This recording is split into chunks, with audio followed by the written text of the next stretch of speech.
সোনার বাংলা 24/7-এ আপনাদের সকলকে স্বাগত জানাই।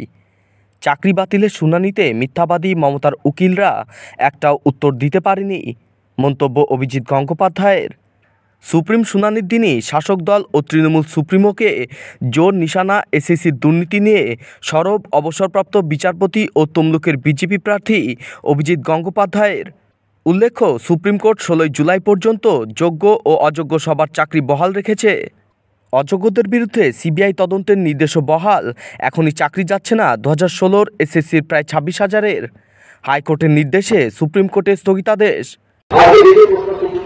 পশ্চিমবঙ্গ সরকারকে এই চোর একর দল এবং তাদের মিথ্যাবাদী মিথ্যাচারী মহিলা নেত্রী মমতা ব্যানার্জির উকিলরা একটা প্রশ্নের উত্তর দিতে পারে।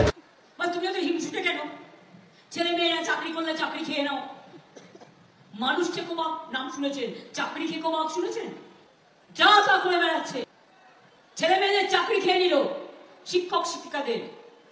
আর ভোটের আগে বলছে না না हम भी कोशिश करेगा। क्या करेगा? तुम्हारा सीबीआई तो रिपोर्ट दिया। তুমি তো সিবিআই কে দিয়ে রিপোর্ট করিয়ে ছেলে মেয়েগুলোর নামে যারা যোগ্য তাদেরও তুমি চাকরি খেয়ে নিয়েছো। আমার 10 লক্ষ চাকরি রেডি আছে। শুধু বিজেপি আর সিপিএম এর লোকেরা কোর্টে চলে যাচ্ছে আর একটা করে পিল করছে, আর ওরা পিল করলেই ব্যাস হাইকোর্ট দিয়ে দিচ্ছে। আমাদের বেলায় জেল, ওদের বেলায় বেল। এই করে মোদি বিজেপিকে করছে সেল। এর দায় আসলে এ রাজ্যের মাননীয় মুখ্যমন্ত্রী, কারণ তার কথা ছাড়া তো এ রাজ্যের গাছের একটা পাতাও নড়ে না। এই দুর্নীতিগ্রস্ত এসএসসি যাদের কারণে আজকে আমরা 6 দিন অনশনে, আমাদের সাথীরা আন্দোলনে সুপ্রিম কোর্টে মামলা চলছে।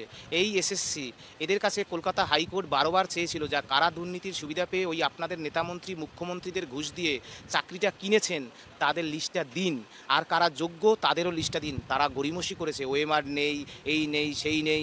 তারপর আবার ওই দুর্নীতি ঢাকতে সুপার নিউমেরারি পোস্ট ক্রিয়েট করেছে। দুর্নীতি ঢাকার জন্যই সেই সুপার নিউমেরারি পোস্ট আপনারা দেখছেন সুপ্রিম কোর্টে কীভাবে ধাক্কা খাচ্ছে। কারণ এদেশের রাষ্ট্র বা এই বিচার ব্যবস্থা সুপ্রিম কোর্ট শেষ পর্যন্ত তো ন্যায় বিচার করবে, কারণ আমরা তো ন্যায়ের পক্ষে। আমরা তো মেধা চুরি করিনি, আমরা নিজের মেধায় চাকরি পেয়েছি। সুতরাং এই এসএসসি ধাক্কা খাবে। এবং সবথেকে শেষে আমি যে কথাটা বলবো, এই রাজ্যের মুখ্যমন্ত্রী তো শেষ পর্যন্ত সংবিধানকে শপথ নিয়েই মুখ্যমন্ত্রী হয়েছেন। তিনি বিলক্ষণ বোঝেন সুপ্রিম কোর্টে চালাকি করলে যে চালাকিটা কলকাতা হাইকোর্টে করেছিল এসএসসি এবং এই সরকার, সুপ্রিম কোর্টে সেই একই কাজ করলে তার যে চেয়ার থাকবে না, মন্ত্রীদের যে চেয়ার থাকবে না, সেটা মুখ্যমন্ত্রী ভালো বুঝেছেন। সেজন্য এসএসসি এই বিরাট সংখ্যক দুর্নীতির কথা, সেগ্রিগেশন তথ্য প্রকাশ করেছে।